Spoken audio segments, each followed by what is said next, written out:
ఈవీఎంల మీద అనుమానాలు, ఓట్లు పోలైన ఓట్లు, లెక్కించిన ఓట్ల మధ్య వ్యత్యాసాల గురించి చాలా దుమారం సాగుతూ ఉంది.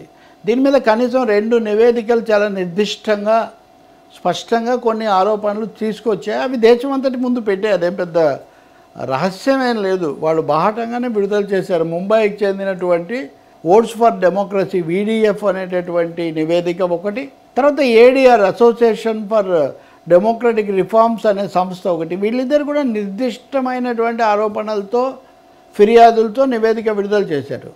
VFD నివేదిక చాలా విస్తృతమైంది. అందులో దాదాపు 6 కోట్ల ఓట్లు అధికంగా లెక్క పెట్టారు.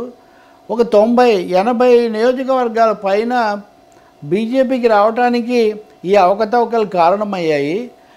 ఎన్నికల క్రమంలో 2వ దశలో, సెకండ్ ఫేజ్ ఆఫ్ పోలింగ్లో ఎక్కువగా ఇవి జరిగాయి.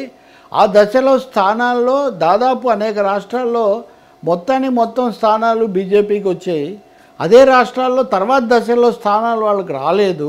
దీనికి కారణం ఏమంటే 2వ దశలో అవకతవకలు ఎక్కువగా జరిగాయి అనేది VFD నివేదిక ఎస్టాబ్లిష్ చేస్తున్నటువంటి అంశం. ఆంధ్రప్రదేశ్లో, ఒరిస్సాలో ఆ 2వ దశలో ఏమీ జరగలేదు. కానీ తర్వాత దశలో జరిగిన ఆంధ్రప్రదేశ్లో కూడా ఓడిపోయిన వైసీపీ మేము ఈవీఎం అవకతవకల వల్లే ఓడిపోయామని పదే వాళ్ళు ఆరోపిస్తున్నారు. సుప్రీంకోర్టులో కేసు వేసినప్పటికీ కూడా ADR వేశారు, అంతకుముందు ఇంకొందరు వేశారు. సుప్రీంకోర్టు విచారించి ఈవీఎంల మీద ఏం సందేహాలు లేవు, మేము వాటి గురించి క్షుణ్ణంగా పరిశీలించాము కాబట్టి వాటికి ఆమోదం వేశారు. అలాగే వీవీప్యాట్లో ఓటర్ వెరిఫికేషన్ ప్యాట్ అనేది అన్ని ఈవీఎంలకు కూడా దీన్ని అమర్చాలి, కేవలం 5% కాదు అనే కేసు వేస్తే అది కూడా అవసరం లేదు, సాధ్యం కాదని సుప్రీంకోర్టు చెప్పింది. ఇన్ని చెప్పిన తర్వాత కూడా ఇప్పుడు కూడా సుప్రీంకోర్టు ముందు ఒక పిటిషన్ దాఖలైంది. VDF నివేదిక వచ్చిన తర్వాత ఇంత స్పష్టంగా ఇవి కనిపిస్తుంటే ఎన్నికల సంఘం ఏమీ వివరణ ఇవ్వకపోవడం ఏంటి? ఎన్నికల సంఘం పలానా కారణం వల్ల వచ్చిందని ఇవ్వాలి కదా అని VDF చెప్పినప్పుడు స్పందించిన ఎన్నికల సంఘం ఆ తర్వాత కాంగ్రెస్ నాయకుడు సందీప్ దీక్షిత్ ఈ అంశాన్ని లేవనెత్తడంతో వాళ్ళు అప్పుడు రంగంలోకి వచ్చి ఒక ప్రకటన చేశారు. ఎన్నికల ప్రక్రియ మొత్తాన్ని అపహాస్యం చేసే పెద్ద ప్రయత్నం జరుగుతుంది, ఇవన్నీ కేవలం కల్పితాలు, ఏ లోపం లేదు అని ఎన్నికల సంఘం చెప్పింది. ఫిర్యాదే వాళ్ళ మీద అయినప్పుడు వాళ్ళు చెప్తే అదే అంతిమం కాదు కదా. మళ్ళీ ఇప్పుడు సుప్రీంకోర్టు ముందు ఇంకొక కేసు ఉంది.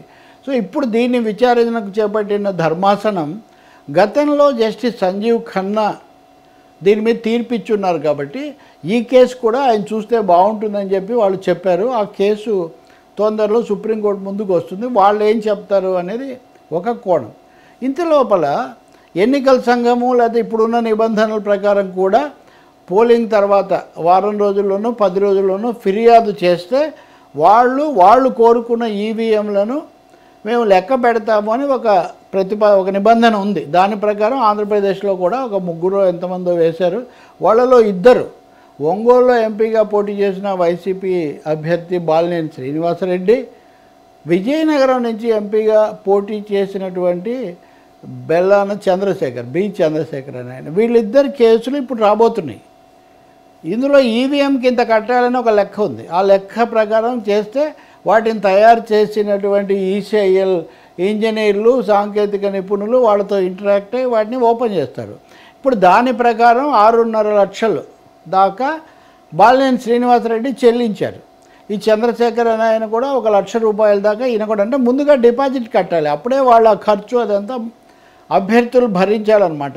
ఇప్పుడు వీళ్ళు పెట్టిన ఇది 24-28 తేదీల మధ్య దీని మీద మళ్ళీ వీటిని తనిఖీ చేయడం, అప్పుడు జరిగింది సరైందా కాదా చూడటం, ఆ కార్యక్రమం పెట్టారు. అయితే ఆసక్తికరమైనది ఏమంటే వాళ్ళు ఏమన్నారు, బాలినేని శ్రీనివాసరెడ్డి, చంద్రశేఖర్ కూడా చెప్పేది ఏంటంటే మీరు ఈ ప్రతిపాదన విరమించుకోండి, మళ్ళీ వీటిని పరిశీలించడం ఇదంతా ఎందుకని అధికారుల నుంచి మాకు విపరీతంగా ఫోన్లు వస్తున్నాయి, నాకే కాకుండా మా PA కూడా ఫోన్ వస్తుంది అని బాలినేని శ్రీనివాసరెడ్డి చెప్తున్నారు.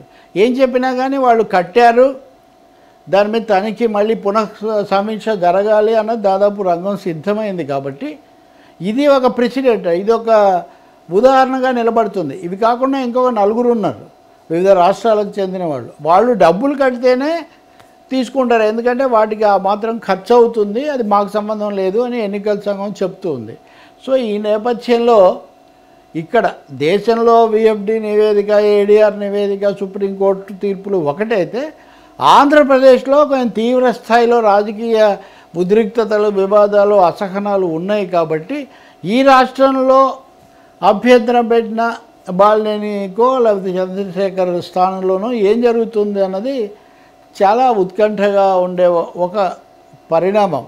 దాన్ని మరి ఎన్నికల సంఘం ఎప్పుడు ఓపెన్ చేస్తుంది, వీళ్ళు ఎలా ఒప్పుకుంటారు, తర్వాత వచ్చే ఫలితం ఎలా ఉంటుంది, ఆ ఫలితం ఎలా ఉంటే కనుక దాన్ని బట్టి దేశంలో మళ్ళీ స్పందన వస్తుంది. ఎందుకంటే ఈ మధ్య ఎన్నికలు జరిగే చాలా దేశాల్లో, ఉదాహరణకు ఇప్పుడు బంగ్లాదేశ్ మన పక్కనే సమస్య వచ్చింది, కానీ హసీనా గెలిచినటువంటి ఎన్నికను జనవరిలో దాన్ని ప్రతిపక్షాలు ఎప్పుడు గుర్తించలేదు. బంగ్లా నేషనల్ పార్టీ BNP అయితే దాదాపు బహిష్కరించింది. కానీ అంతర్జాతీయ పరిస్థితి ఎలా ఉంటుందంటే తమకు ఇష్టమైన దేశాల్లో ఒక విధం. ఉదాహరణకు వెనిజులాలో వామపక్ష అభ్యర్థిగా ఉన్న మదురో మొన్న ఎన్నికల్లో గెలిచాడు. 51% వరకు వచ్చి ఆయన గెలిచాడు. కానీ ఆయన అవకతవకలకు పాల్పడ్డాడని అమెరికా ఆరోపణ చేయడమే కాకుండా అక్కడ ప్రతిపక్షాల యొక్క ర్యాలీలు, ప్రతిపక్షాలకు పూర్తి మద్దతు చెప్తూ ఉంది. కానీ భారతదేశంలో 70 స్థానాల్లో తారుమారని విఎఫ్డి ఒక అధికారికంగా చాలా సమగ్రమైన నివేదిక ఇచ్చిన, ఏడీఆర్ అవకతవకలు జరిగాయి, తప్పులున్నాయి, పొరపాట్లు ఉన్నాయని చెప్తున్నారు. కానీ ఫలితాలు తారుమారని ఏడీఆర్ అయితే చెప్పడం లేదు. కానీ తేడా ఉంది, అవసరం ఉన్నదానికంటే ఎక్కువ లెక్క పెట్టారని ఏడీఆర్ కూడా చెప్తుంది.